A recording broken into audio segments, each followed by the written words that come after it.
Morning Dish. He's the hardest working man in show business. His band's music takes you into the midnight hours. And when you wake up, his voice is back on your radio alarm clock.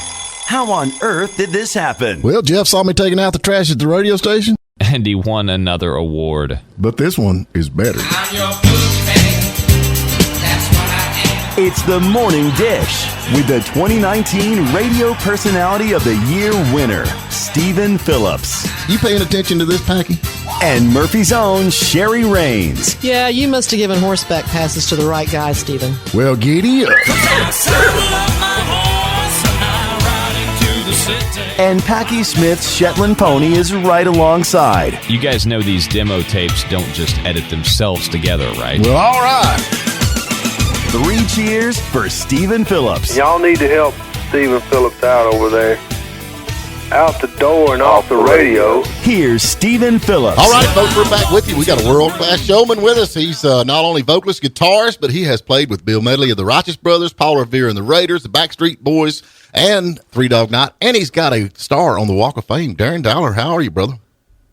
Well, good morning. I'm doing great. How are you? I'm doing good. I just keep going down. You have a list that just keeps going on with all the stuff that you're involved in, man. I mean, honestly, you're just a whole ball of twine, as they say down south. Well, I've just been doing this a while, that's all. You know how it is. They say diversity keeps you going. I can't. Geez. But golly, Paul Revere and Raiders, that'd have to be a cool gig. Yeah. Well, he Maybe was the coolest gig in rock and roll. What was that? Gary Puckett and Union Gap. I mean, I know a lot of people don't remember that group, but that's pretty big, and so is Bill Medley and the Righteous Brothers. That's Yeah, I've been very blessed. I happened to get a reputation many years ago as being a very versatile vocalist. So when somebody needed, a vocalist to come in and keep the flavor of the band yet still do their own thing, I was very blessed to be one of those people doing that. So yeah, I'm very thankful. Well, now you was involved with Will Smith with the Hancock movie, and then Billy Bob Thornton too. Yeah, I was in. I've been an actor my whole life as well as a musician, and a couple of the projects I did years ago. We're going back a ways, but I did Hancock with Will Smith and Jason Bateman, Charlize Theron, and then I did a movie called Eagle Eye with Billy Bob Thornton and Shia LaBeouf, however they pronounce it, I'm not sure, and Michelle Monaghan, and they were both $150 million movies, so it was quite. Yeah. But on the Eagle Eye, Steven Spielberg, was the executive producer. So imagine my surprise when I get a tap on my shoulder and I turn around and there's Steven Spielberg giving me directions. that's pretty cool. That's pretty awesome, man. Ain't no doubt about it. And then you actually portrayed the Reverend Billy Graham. It was one of my great honors. Just a couple years ago, a movie called Palau about Luis Palau, who is like one of the biggest evangelists in the world. Right. I was in Los Angeles, and we got this agent call with the casting call and said, "Hey, can you do a?" And he knew I did accents and things like that. He goes, "Can you do a Carolina accent?" I said, "Yeah, absolutely." He goes, "Well, I got an audition for you," and then it began. The audition process for movies that are that big is pretty. It's pretty in depth. It's you go back over and over and over again, and when you walk in the room, there's 32 people that look just like you. Wow. That had to be cool, though. There's no doubt about it, especially Billy Graham, man. I mean, back when I was a kid, it was Hee Haw at my grandmother's house or Billy Graham or the Braves baseball. That's all was on their TV. I remember it well. I remember walking in and, ironically, what's funny about it is, of course I was a little kid. I was really little, but the same thing, I'd walk in and my grandmother would be watching Billy Graham, and then she'd force me to sit down and watch it at, 4 years old, and I was just not wanting to do that.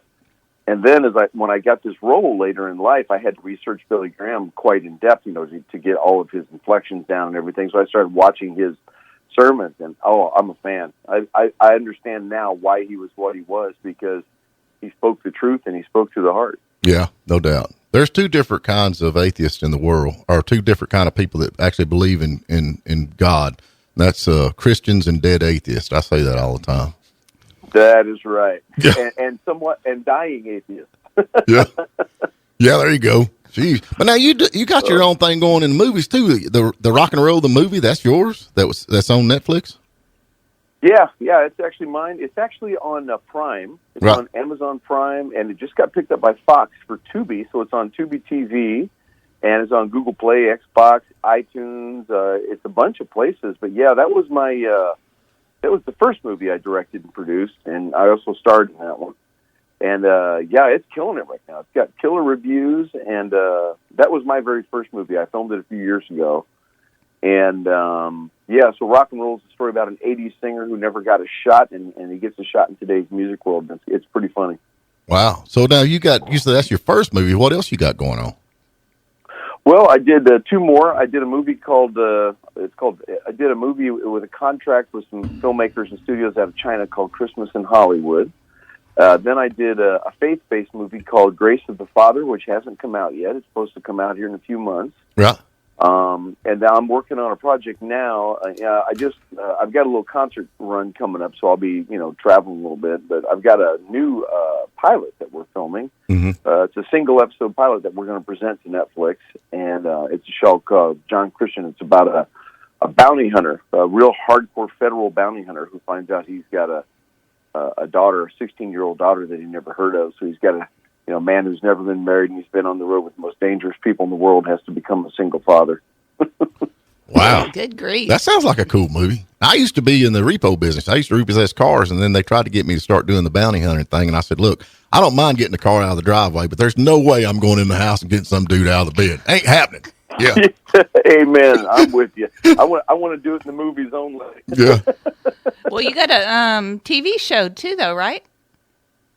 That is the TV show. That's the show we're filming. It's a pilot, and when one of the networks gives us a check, we're going to make 4 seasons of it. Oh, that's cool. Oh, that's awesome. That's really good. So I don't know how this works. You just make movies and goes on, but this rock and roll movie, the first one you got, I've actually seen. I think I've seen that movie. It's a pretty cool movie. And then you got yeah, good deal. This faith-based stuff. I really like the faith-based movies because there's so much garbage on TV, honestly. Yeah. It really is. And I don't understand it. It makes no sense. But I love the faith-based stuff because it's actually something that you can sit down with your family and watch. But now you said you're fixing to be touring. Are you doing is this a solo thing or are you touring with somebody? No, this is solo. I actually resigned about 2.5 years ago. I resigned from Paul Revere and the Raiders. Something I did not want to do. I had started doing solo concerts and started doing solo work really for the first time in about 25 years. Because I've always been working for somebody else. I've always been working with, Paul Revere, the Lettermen, the Righteous Brothers, some of these groups that I work with. And so, and it's pretty full-time stuff. So I finally decided to sit down, and I had a bunch of tunes I've been writing for a long time. I've done a couple solo albums, but this is the one I've been wanting to do for a long time. So we're in the middle of recording this solo album right now. And yeah, and I perform solo. My show is a little different than most rock and roll singers. It's it's mostly music, but in the middle I do a bunch of comedy because I do a bunch of comedy and impressions and things like that. And so it's kind of an old school, almost all-around entertainment show, dancing, singing, guitar, comedy. And but I travel around the world and do that. As a matter of fact, I'm very, very blessed right now. The cruise ships are just starting to go back out. Yeah. And I'm very blessed because I've been one of the feature entertainers for a couple of the larger lines. And they just asked me to help relaunch 2 or 3 of their ships. So I'm going to be doing a couple of cruise ships, and then I'll be going down to Mexico and then possibly Colombia. And, so I'm going to be doing a little bit of traveling. That is cool. They actually contacted me about helping launch one of the cruise ships, but when I got down, I didn't realize I was the guy putting the fuel in. They just want me to just put the fuel in. They wanted you to carry the luggage. Yeah, I had to carry the luggage in, but I guess it's all part of it, right? That's the thing, though. The cruise ship, man, we got a lot of comedians and a lot of different people come in that love. That is like the ultimate gig, the cruise ships is. I mean, that's got to be a blast. Oh, it's the best. I mean, what can you say? You're going to beautiful locations.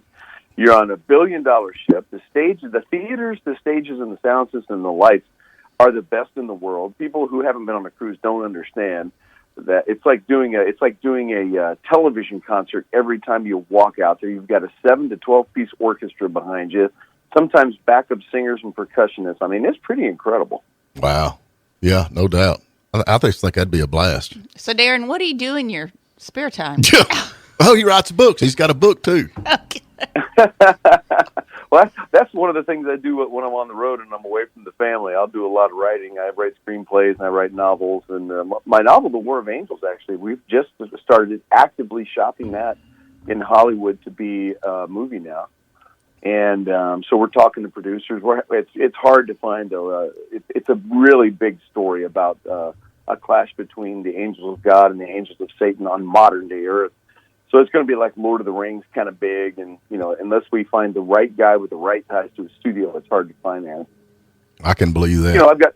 That's a $150 million movie we're trying to finance, and then I've got a movie in casting right now in Los Angeles called A Soldier's Honor, and that's a small movie. It's only a $2 million movie. Just and $2 million.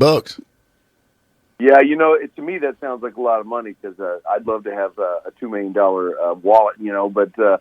When you look at the movie business, I mean, just a star, we're having a hard time. Believe it or not, these guys make so much money in the movie business that we're having a hard time finding a star to do the role because we can only pay them $1 million, and we only need 2 weeks of their time. Can you imagine saying no to $1 million for 2 weeks of your time?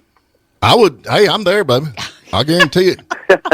I'm a cross between Jack Nicholson and Keith. I'm a cross between Jack Nicholson and Keith Richards. If you're looking for somebody like that. Well, that's perfect. Yeah. In his own mind. I'm spot on, baby. In his own mind. Spot on. Oh. Hey, you're looking for financing. Just a bug in your ear. Packy won a scratch off over the weekend. Yeah. He's get $500. Hey, just let's do it. Take what you got, man, and put it in Dogecoin. There you go. You'll triple it, man. Be rich. Now, you do impressionists. You got to do. Let's hear a couple of. What's some of your more popular impressionists? You do who? Give me a couple. Oh, I do about 60 different people. I do a lot of singing impressions. Like way back when I was younger, I started doing an impression of Elvis Presley, and so that did so well for me. It ended up getting me into a Broadway show as Elvis. Right. And then, and I also did a bunch of radio commercials back when we were allowed to do celebrity voices without, getting sued, and did that. But one of my favorites was during the political climate of the 80s and 90s. This was one of my big ones, I would say. I would always go, well, I'd just like to let everybody know that I'm running for president for a third term. Well, at least my wife is. But, and then, of course, after Bill Clinton, you got to have Elvis. You got to have, ladies and gentlemen, thank you very much. It's a wonderful crowd, and you're a wonderful, wonderful people for coming to the show tonight. And I just think that you're all wonderful. Thank you very much. God bless you. All right, man. Hey, when you do the Bill Clinton thing, you got to be wearing a blue dress. Tell me you wear a blue dress when you do that. Hey, that'd be a great song, Bill Clinton in a blue dress. There you go. Yeah. Just take Devil with a blue dress and change it up just a little bit, man. Man, ain't no doubt. If he wore the dress, he'd have been in a lot less trouble. Yeah, I know. That's right. We have got to get to break, and man, I'll tell you, I just your stuff. You have got so much going on, folks. Y'all need to follow him. Tell these guys where everybody listening where they can keep up with you and your movies and this, that, and other, where they'll know. Well, my central place is DarrenDowler.com. You can also hit me up on Instagram and Facebook just under Darren Dowler. And I'll tell you right now, if you guys could help out, I am in a huge contest right now for my new album to debut it at the Hollywood Bowl and on pay-per-view for 14 million people. So if anybody wants to help out, please go to theopenact.com and go to, or just go to my Facebook page, Darren Dowler. And I've got a voting link on there every day for the next 3 or 4 weeks. We're trying to win this contest, and if we can do it, we'll be launching these songs to 14 million people in one night. Oh, good deal. All right, folks, y'all hear it. Darren, we appreciate you, brother. Really do. We get you back on because you got too much going on we got to keep up with. Well, thanks so much for having me on. It's a pleasure meeting everybody. And, hey, let me know if I'll come on and do some voices for you. There you go. Okay. All right, man. Thanks, you take Darren. care. Thank you for spending a little time with us. And remember, you can tune in every morning at WJULradio.com at 8 a.m. Eastern. And please subscribe to our YouTube channel and like us on Facebook, The Morning Dish.